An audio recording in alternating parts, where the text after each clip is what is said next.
famous hypothesis. It's not just a funny idea to think about. It's not really a philosophical concept. It was not even scientifically proven, but I like to think about it this way, which is that you can go through time by just moving through space, by moving through geography. You can go back in time before the development of technology if you go to some primitive tribes in the African world. You can go to the era before democracy for places like, Arab countries. You can find always capitalism in places where socialism is happening, and socialism where capitalism is happening, and on and so on.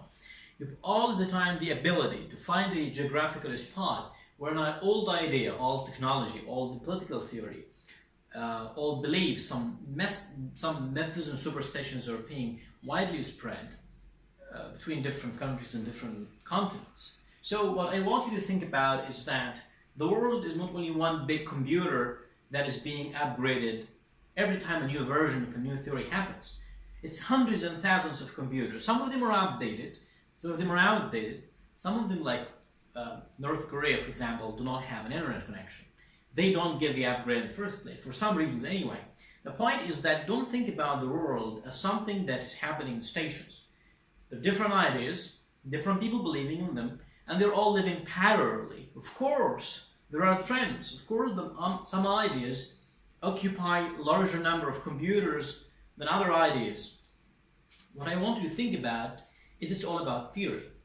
Well, most people believe that there was modernity, modernism, or whatever. Then after it, there's postmodernism or postmodernity. The point is that postmodernism is happening now, modernity happened before. Very wrong idea. Well, if people say modernity, you can say modernity started to happen at a particular point, and then now we are living after modernity. It's a very stupid idea. Modernity is a group of ideas, a group of thoughts, some of, you can say some of assumptions that have been changed and shifted from old assumptions to new ones. But they are only new from the concept that they happened in a different era. But it doesn't mean that they are not happening parallelly. Meaning, there are some ideas of the pre-modernity era, and there are other different ideas happening in the modernity era, and there are different other ideas that are happening in the post-modernity era, and so on. But think about this. This is not XP, Windows 7, and then Windows 8 or 10, that you change your computer. No. There are 3 different computers. Some of them has pre-modernity.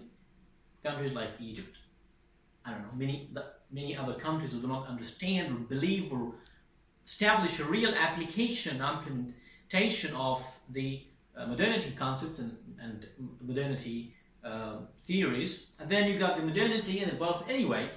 So the point is that here in Egypt, for example, this is why we are so concerned about it.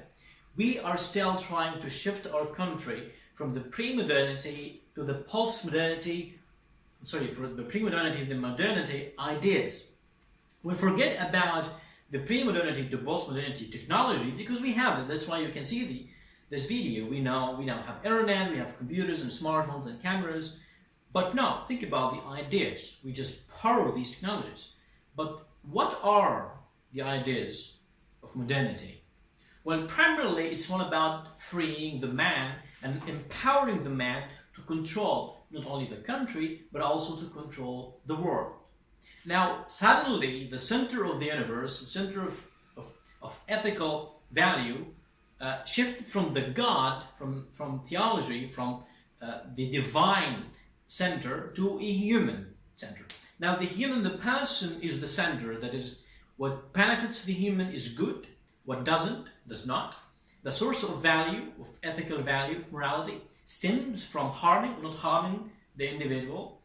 What is politically correct, what is not politically correct is only determined by the person. Anything else is just trial to convince or to change the mind of the person.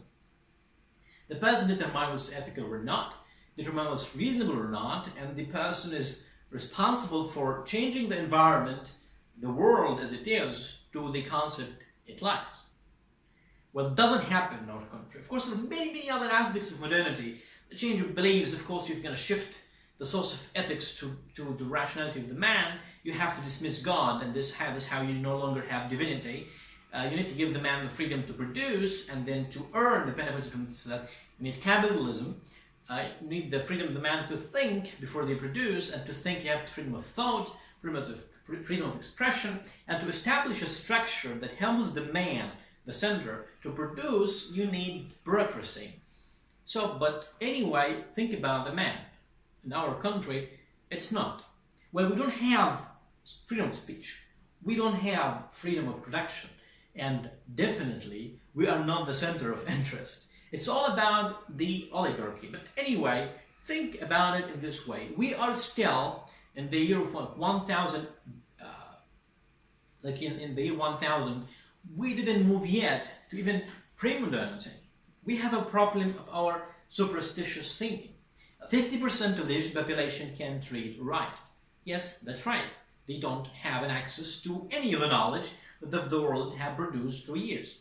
So you have 50% of the population, Egyptian population, the most important countries in the region. This country, 50% of the population do not have, like, think about it. If you think about internet connections, if they think of the modernity ideas as the internet connections, and then those 50% of the population do not have internet connections. Their versions of the world are not updated. They still believe that the moon is being strangulated and you have to clap some drums to change that. They still believe that the individual doesn't matter. He believes that if you don't get what you need or what you deserve in this life, you will be compensated afterlife.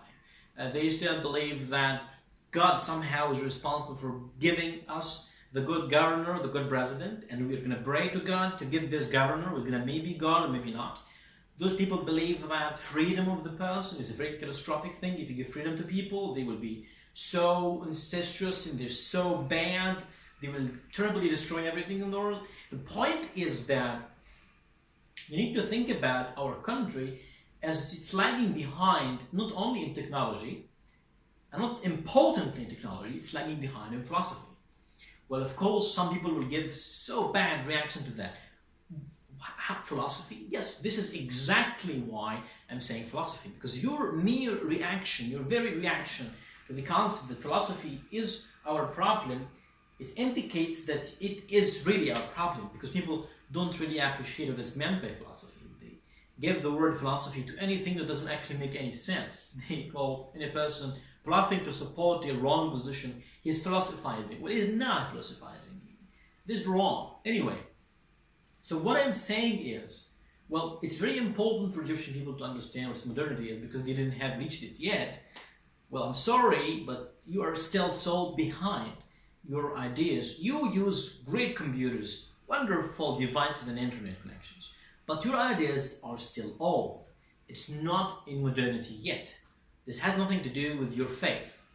Your faith is irrelevant because people there in UK and US and Europe and so on, they still do have some belief in something. Belief is not contradictory with modernity. It's only about changing institutionalities. It's no longer the case that people in religious institutions have the complete power over what's right and wrong. Anyway, we'll have this problem because in our country, nobody ever had any right or power over the government or the leader politically, so that it's not a big deal for us. Everybody's oppressed, including the religious people. So, now, moving on, as a modernity problem is that it has something to do with value. It doesn't have anything to do with value. And then consequently, you can use the instrument, the internet, the knife to kill or to cut onions. Anyway, it can be cry, but anyway. The point is, you're going to use the instrument because the instrument does not contain a value in itself. And if it contains restrictions in the way it can do harm, this restrictions itself will produce limitations on one thing that's supposed to be good. So there's no way to force the factual, realistic inventions of human mind to be value related or to be, incapable of producing bad things. So bureaucracy, we talked about bureaucracy, innovation, freedom of speech, freedom of expression. We talked about the source of ethical reality and morality comes from people. So if people agree to do something, it's ethical, independent of anything else. Of course, you have to think about it, but before you think about it, they have to agree on it. Anyway, so far we talked about many things. We'll just stop here, and tomorrow we'll talk about the Holocaust. The Holocaust is a terrible event in the sense of humanity. Well, people died at Holocaust. It doesn't have anything to do with their killing me today. It's completely irrelevant. But nonetheless, we need to think about it because Holocaust happened in Europe, and maybe someday it can happen again. Why? For some reason, the far right, some those dogmatic, stupid people on the far right dominate the European countries, and they start making a Holocaust for the Muslims there, who are producing the terrible things. So we need to be sure that we understand what caused the Holocaust, so that when Holocaust happens, we need to understand, before it happens, of course, prevent it from happening because it can touch us. Now we are Jews of Europe now. Okay, we are so prone to the idea of being, the source of threat, to being devilized or whatever, and then consequently it will be a catastrophe. So don't think that Holocaust is something from the past. It is something from the present. It's a very big threat because, as our writer says, the factors that have led to Holocaust are still present. There is only one factor lost or left behind, and can happen at any moment, especially under the pressure of economic crises and all the far-right activities and improvements. A powerful Nazi or a powerful racist regime that does not have a value-oriented understanding of achieving power, whose job is to entirely achieve some bureaucratic goals through whatever means. So this is only a missing thing. Thank you.